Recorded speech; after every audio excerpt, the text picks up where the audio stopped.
Before I move on to teaching you about the other tools, don't worry, we won't be using all these tools.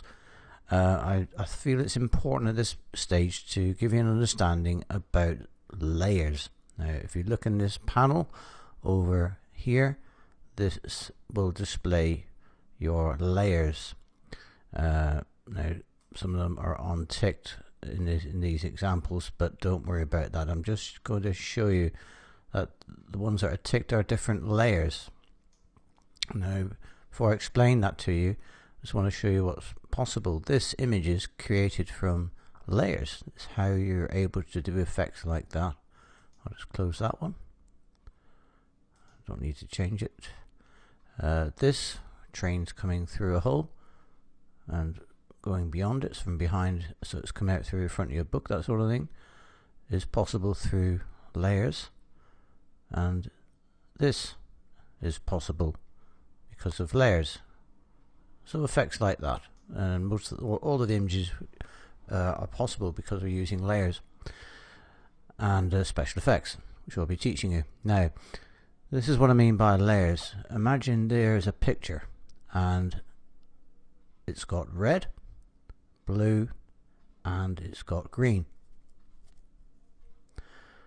If you look over here into layers, you will see that green is at the top, beneath green is blue, and beneath the blue is red, just as you can see here.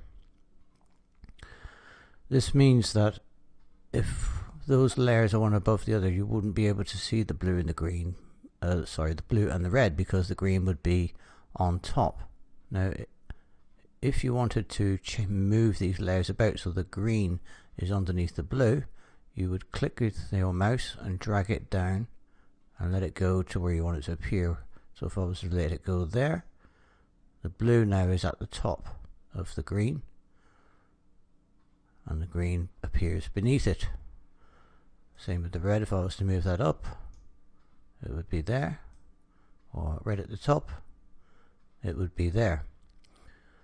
So when we're creating images, we'll be having different layers, which allows us to manipulate things a lot easier, because one layer will have certain parts of your text, other parts will have different parts of an image perhaps, or it would be the background color, and we're able to manipulate each of those and move them around so that we can create different special effects. So we can move the layers up and down, as you've seen here, by dragging and dropping those layers. And we can also manipulate one layer without affecting the others. So for instance, if I was to want to move the red, while I've got the red layer selected, everything I do will affect the red.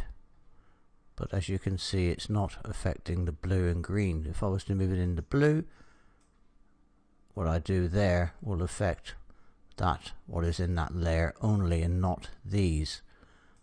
And similarly with the green.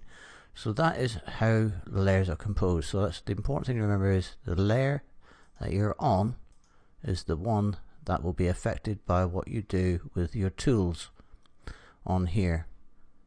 And you will always have a background image. You can select and deselect these layers. So say you wanted to hide the red should I say, you could click that and the red will disappear. It's still there, but you just can't see it. If I wanted to delete it altogether, I would click on that and that would delete the layer entirely, which you can instantly undo if you do that by mistake by clicking your previous history, and that will make it undo what you've just done. Do be aware though that certain things cannot be undone, but most things can. So that's really all there is to layers. It's important to understand that. So with that, we're now ready to start talking about the other tools that